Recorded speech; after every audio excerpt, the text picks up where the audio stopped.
அஸ்ஸலாமு அலைக்கும். Welcome to Khairun's kitchen. அனைவருக்கும் ரம்லான் முபாரக். இன்றைக்கி நான் இஃப்தாருக்கு என்ன பண்ணேன்னு பார்க்கலாமா? வேஃபில் சாண்ட்விச் தான் உங்களுக்கு செய்து காணிக்க போகிறேன். நான் அதான் இஃப்தாருக்கு எடுத்துக்கிட்டேன். அதனால் பேன் கேக் மிக்ஸ் எடுத்துக்கிறேன் கிளாசிக் ஃப்ளேவரில். இது வந்து பேன் கேக் மட்டும் கிடையாது, இதை வச்சு நான் வேஃபிலும் செய்யலாம் அப்படிங்கிறத உங்களுக்கு செய்து காணிக்க போகிறேன். இது கொஞ்சமாக எடுத்து ஒரு பவுலில் எடுத்துக்கிட்டு நம்மளுக்கு எந்த அளவுக்கு தேவையோ அந்த அளவுக்கு எடுத்துகிட்டு ஒரு பிஞ்ச் அளவு உப்பு, அடுத்து ஆலிவ் ஆயில் கொஞ்சம் விட்டுக்கலாம். நோன்பு தான் இருக்க எல்லோரும் கஞ்சி, வடை, ரோஸ் மில்க், கடல் பாசி, சர்பத்துன்னு சொல்லிட்டு அந்த மாதிரி பார்த்து போரிங்காக ஆயிடுச்சு. இந்த மாதிரி வித்தியாசமாக நம்மளும் செஞ்சு சாப்பிட்லாமே இல்லையா? பேன் கேக் மிக்ஸில் கொஞ்சம் உப்பு போட்டோம், ஆலிவ் ஆயில் கொஞ்சம் விட்டோம், தண்ணி கொஞ்சம் விட்டு தோசை மாவு பதத்துக்கு நல்லா கலந்து எடுத்து வச்சுருக்கிறேன். வேஃபில் மேக்கரை ப்ரீ ஹீட் பண்ணி எடுத்து வச்சுட்டு 2 சைடும் பட்டரை தடவிக்க போகிறேன். மகளுக்கு ரொம்ப பிடிக்குங்க.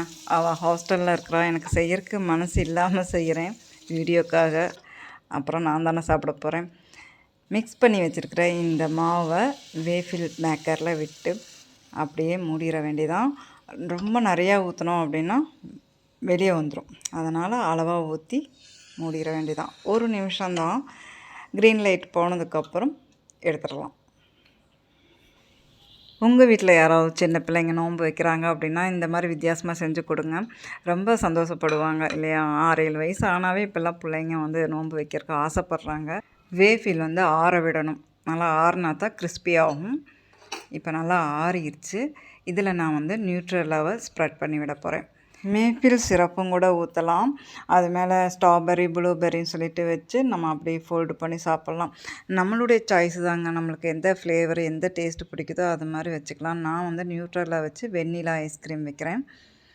வெண்ணிலா ஐஸ்கிரீம்ங்க. இது பார்க்குறக்கு ஃப்ரெஷ் க்ரீம் மாதிரி இருக்குது இல்லையா? ஃப்ரீசர்லேருந்து நான் எடுத்து வச்சு ரொம்ப நேரம் ஆயிடுச்சு. அதனால் லிக்யூட் ஆயிடுச்சு. அதை அப்படியே ஃபோல்டு பண்ணி உடனே சாப்பிட்றணுங்க. பார்க்கும்போதே மவுத் கிரேவி ஆகுதா? அதனால தான் நான் இஃப்தாருக்கு அப்புறம் போஸ்ட் பண்ணுறேன். பிடிச்சிருந்தா ப்ளீஸ் லைக் கொடுங்க. நம்ம சேனலுக்கும் சப்போர்ட் கொடுங்க. இன்ஷா அல்லாஹ் அடுத்த வீடியோவில் பார்க்கலாம்.